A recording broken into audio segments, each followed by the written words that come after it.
Welcome to the Arts to Hearts podcast, a show where we take a peek into the hearts and lives of our favorite artists. From running a creative business and practice to mindset, we talk about everything that goes behind into making a life and a career that you adore as an artist. Think of this as your happy hour with your favorite artist in your studio. Hear them share the messy and the wonderful side of creating and living a creative, heartfelt life within and outside our studios. As you tune in, be ready to be inspired and encouraged. I'm your host, Charuka Arora, an artist, designer, entrepreneur, and founder of Arts to Hearts project. Thank you so much for being here. Let's jump right in.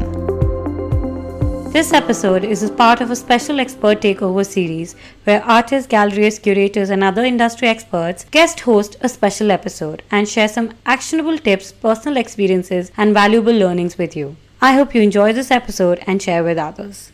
Hello everyone, welcome to today's episode of Arts to Heart podcast.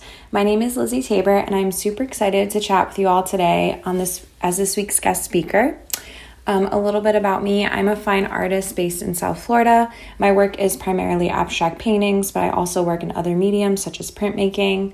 I got my MFA from Arizona State University in 2018, and over the past decade, I've been on about 6 artist residencies. So in today's episode, I want to talk to you a little bit about artist residencies. I'll go over what they are, my advice about planning one, both before applying and before attending. Also a little bit about my experiences and my thoughts about the money involved. This episode will be geared mostly towards artists who are maybe curious about attending their first one, or maybe even just artists who are curious about my experiences and wanting to get inspired to apply to another one. At the end of this, I'll also go over my thoughts on how to create your own. So feel free to check out my work on Instagram. My handle is at LizzyTaber_, or you can visit my website at LizzyTaber.com. Okay, so let's jump right in.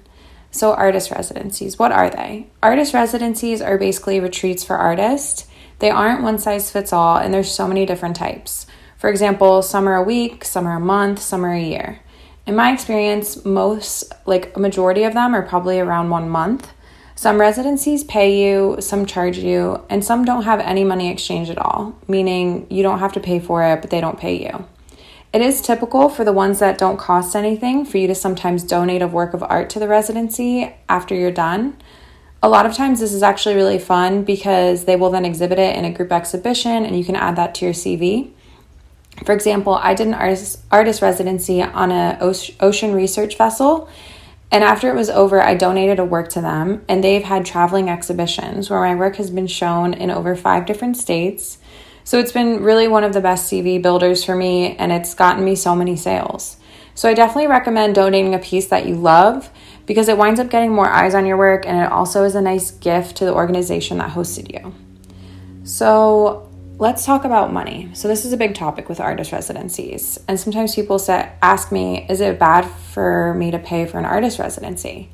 Honestly, I don't think so, especially if it's your first one. So I paid for my first one. And typically a lot of artist residencies are funded, which is awesome. And it's how it should be, I think, but it also makes it more competitive. So the ones that pay you or are free are going to be a lot more competitive. And a lot of times there are grants that you can apply to for the ones that maybe cost something but have options for it to be fully funded. So I highly recommend applying to the free ones and the paid ones and the ones with grants. But if you see one that's a good fit and it charges you and you can afford it, I still think it's worth applying. So my first artist residency was in Iceland, and it was about 650 euros. And I got to stay in this beautiful house with a studio and a bicycle for transportation. I had my own bathroom, my own bedroom, and a shared kitchen, which in my opinion was completely worth it because it was for a whole month, when in reality, if you were a tourist going to Iceland, hotels sometimes cost like 300 euros a night. So for a whole month, I got to stay for 650 euros. So in those circumstances, I think it's fair to pay a small amount because you're basically just paying the cost of running the house. I also applied for a grant outside of the residency, which covered the cost of the fee and the flight. So the only thing I spent money on was food. So if you're still emerging or a beginner, I think it's totally fine to pay for your first few. And then as you build on these experiences, the free ones, or even better, the paid ones will start coming for sure. So let's talk a little bit about preparation before applying. Before applying, I would definitely think of a loose plan. Maybe you want to explore desert landscapes in your work, or maybe you want to be coastal. Maybe there's a city with a certain appeal that you've never been. Try to make a target place or region when looking for opportunities, because I just think it helps so much with finding the right fit. So there's a ton of residencies out there. So rather than casting such a wide net, I think it's helpful to hone into specifics, because this opportunity is a time to reflect and become inspired. So I personally think location is key. Also, while thinking about that, think about a project or an idea. Maybe you want to explore a body of work that's been on your mind, or a new medium. Maybe you have a concept in mind and you want to continue on a project you've already started. I don't think it needs to be like a concrete day-by-day plan, but overall when applying, I think it's good to have a goal that you want to accomplish, because in my experience, all the residencies that I have done have been super chill and didn't hold me to that plan. Like, you won't get in trouble if you veer off track or you change your mind when you get there. But for applying purposes, I do feel like the jurors choosing the candidates like to see that you're going to accomplish something and have a reason and purpose for going. Also, of course, before you start applying, just make sure you have everything ready that you need. This is going to be your images. Usually it's about 8 to 10 or 15 to 20 for your portfolio, depending on the residency application. You'll need your updated CV, resume, statement, bio, and of course your plan, basically your intention for being there. So once you have all of this, it's honestly great to keep it in one folder, because you can access it easy and you can streamline the process for applying to multiple. Okay, so also let's talk about what you should bring. So this one's dependent on how far you're going. When I do residencies overseas, I use advice I heard from a well-known artist. She told me this once during a studio visit and it stuck, so I'm going to share it here. She told me that she had a box, maybe it was like 15 inches by 15 inches by like 6 inches deep, and she filled it with art supplies. And I was shocked, because I was like, how could that be enough? But I used that trick when I went to Iceland and on my first one, and it was absolutely perfect. So I prepared my paper. I got some nice big sheets of printmaking paper, and I tore it down to these small 5x7 sheets. I think I could fit like a stack of like 75 or so in the box. I brought some pencils, some gouache, some ink, a few paintbrushes, some collage glue, an X-Acto knife, basically just the essentials. And I used this as a perfect opportunity to get creative and resourceful. So I made a lot of works on paper. I also wrote and read. I explored. Rather than making some huge project with giant canvases, I was intentional with what I had, and I actually made some really great work. It made the process of traveling so much easier just to have everything I needed in that box that I could then fit in my suitcase with my clothes. Now, if you're going somewhere not by flight, but you're driving, you can bring more. Although I'm really into the small box idea. I recently did a residency in Key West where I drove. It's like it's like 6 hours for me. But I filled up my car with like all of my art supplies and like giant canvases, and it was great. And I'm really proud of the work I made, but I honestly didn't use like half of the stuff I brought, and I didn't really have a plan. So it's up to you and like where you're going and what you want to bring. But I definitely think less is more, because you can really get creative when you have minimal supplies that you're not used to having. So other than art supplies, when you're thinking about packing, look at the FAQ page on the residency page. They usually will have like kind of tell you what they have in the house and stuff. Most residencies are fully equipped, like their kitchen is fully equipped, not with food, but with like plates, utensils, coffee machines. If there's anything you can't live without, like let's just say there's something in the kitchen that you use every morning, you could always reach out and see if they have that. Chances are they probably do. They usually have everything you need and more, but it's always safe to ask. Like bedding, towels, etc., all of that they have. A lot of times people also leave things behind, so you'll see like extra shampoo in the bathrooms or like extra tea bags in the kitchen. Don't bank on it, but if you're unsure, just ask. But I usually just bring my clothes, art supplies, and toiletries. So on top of all of that, after you apply and you get accepted and you're getting excited, I want to talk a little bit about having a plan, because this is huge. So this is the best advice I can probably give for anyone who's doing their first residency, is to make a plan beforehand. This isn't for the residency coordinators or for social media or anyone other than your benefit. So I've done it both ways. I've gone on residencies where I didn't really have a plan, didn't really stick to any plan or anything. I just went. And then there's ones where I had a very specific plan. And let me tell you, it makes a world of a difference. Reason being is residencies are a gift. They truly are like my favorite times of my life.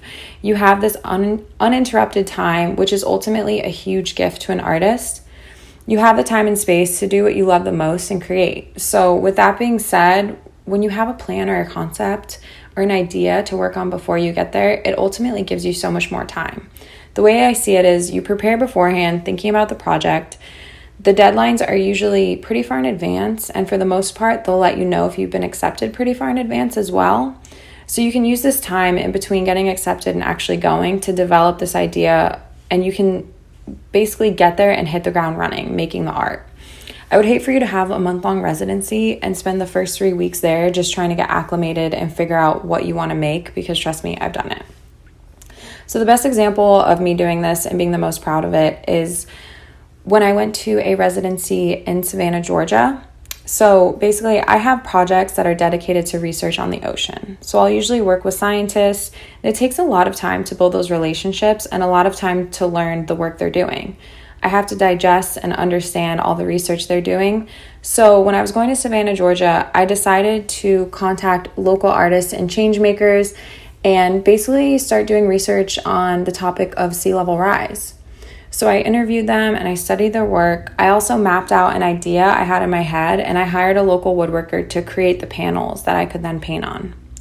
I basically did a ton of work beforehand so that when I was there, at that time I worked a 9-to-5 job, so I didn't have a lot of time to paint. So while I was there, I could paint as much as I could and use the studio and all of its resources to the fullest. So that was just one situation. Every time is different. Another time I did a residency where I had no plan, but I honestly didn't want one. I just wanted to read and write and get inspired. So it really depends on what you want. But regardless, I recommend mapping that out so you can use this precious time to the fullest. So we can talk a little bit about pros and cons. There honestly aren't that many cons, but some pros I want to talk about are obviously, like I said, the time, the freedom, and the space.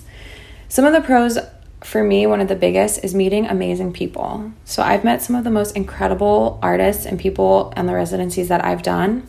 And maybe I'm just lucky, but I don't think that's it. I kind of think that anyone who abandons their normal life for a month to just make art is going to be inherently super cool. So I highly recommend just taking advantage of that. There were times where maybe I didn't want to go to a potluck or go on a hike or an event with strangers, but I pushed myself to, because I wind up having the most amazing conversations from people all over the world who came to that exact same spot for the exact same reason that I did, to create. So even if you're introverted or you kind of feel like being in hermit mode, I totally get it. I still recommend trying to at least engage with the artist, because I doubt you will regret it. Some other pros I would say is feeling a sense of relaxation. I also recommend implementing some routine while you're there. Maybe it's less social media or more yoga, or just a practice that brings you joy that you don't normally get to indulge regularly in your day-to-day life. Maybe it's reading tarot cards or knitting or playing a game of chess, something that makes you happy, because residencies aren't meant to just be factories where you produce, and it's just like all productivity. Yes, it's good to utilize this time to create, but ultimately I know that what makes you happy as a creator is also remembering that you need to do things that bring you happy outside of being a creator, because this time, remember, is meant to replenish you. So you're not only there to make work, but you're also there to replenish your well and come back to life feeling inspired, awake, relaxed, and overall rejuvenated. So I like to give myself little challenges too, like once I did no makeup or no alcohol, no social media. And during that time, I honestly didn't miss it. I replaced makeup with like lovely skincare, and I replaced wine for herbal tea. I replaced social media with just more journaling. So remember, this is your time, and life can be so crazy with so much responsibilities. So you deserve to pamper yourself with all the self-care and all the love and all the creativity. As for cons, there really aren't that many in my opinion. I mean, I'm sure if there's a residency you go to that maybe isn't a great one, I guess I'm lucky, because all the ones I've done have been really amazing. The only cons I run into mostly are just on how to pause my daily life to be able to go to one. You definitely have to save money and put your life on hold. Your bills obviously won't go on hold, and you can't really work a traditional job while you're there. So make sure to save. You could also do like Instagram sales or like small sketches on your website that you're selling to fund your time there. Also, if you regularly sell your work, you can make it a point to market the work that you're making while you're there and have like a gallery show lined up after. It definitely makes it fully funded when you can sell the work that you've made there and cover the costs and also make a profit. Now, if you're a parent or a spouse, I know this can be a lot trickier. It's a huge time commitment to just get up and go and, leave your family for a chunk of time, but I think it's so worth it. I know there are probably like horror stories out there about residencies, but I've been lucky, and for the most part, all of my friends who have done one have also had the same experience. So keep in mind, I don't have much to say in terms of cons. Also, keep in mind that the accommodations at these residencies usually can be very minimal. So keep in mind you're not staying at like a resort. So if you want to feel more at home or feel more cozy, you can bring like a blanket or a pillow from home just to get that vibe. But I love an adventure, and I love the eclectic vibes of all the places that I've stayed. And like I said, they're more minimal with your basic essentials, room and board. I'm trying to think of other cons, and I really can't. So, what else? Let me talk to you a little bit about this idea that I've been pondering even for myself lately, and it's the idea of making your own residency. It's something I have been thinking a lot about, and I think it's good for someone who maybe isn't in the mood to apply, maybe you don't feel like you're ready to apply, or maybe you just like missed all the deadlines. Consider creating your own. So this will, however, take more money and time and planning to make happen, but I do think it could be really cool. So just find your ideal place. Maybe you find like an Airbnb that's affordable, and maybe they'll do a discount for a month.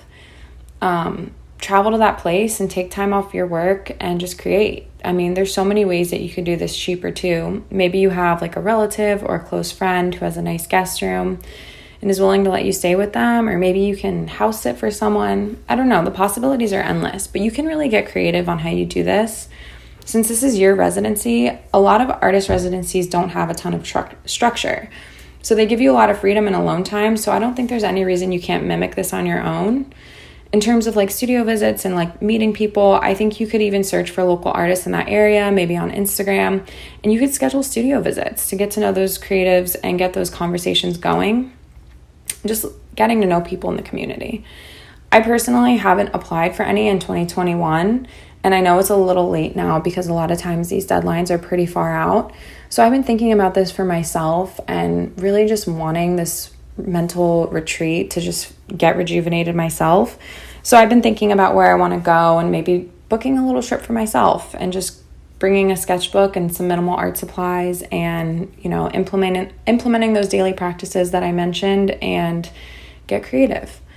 So that's really all I have for you today. I just wanted to give you some of my experiences and tips. I hope that you all get something out of this. And feel free to find me on Instagram. Again, it's at Lizzy Taber _ Feel free to DM me if you have any other questions. I'd be happy to elaborate on my experiences and walk you through any of it and give you more tips. So I hope you all have a great day. And thank you so much for tuning into Arts to Heart podcast. And good luck with residency application search. Thank you so much for listening to this episode. You can find all the details and links mentioned in the show notes of this episode available on www.arts2heartsproject.com. And if you like this episode, please don't forget to tag us in your stories and leave us a review here on iTunes or any of your favorite platforms. It really helps us to keep the show going. Thank you so much. I'm sending you lots of love, and I can't wait to be back here soon again. Bye.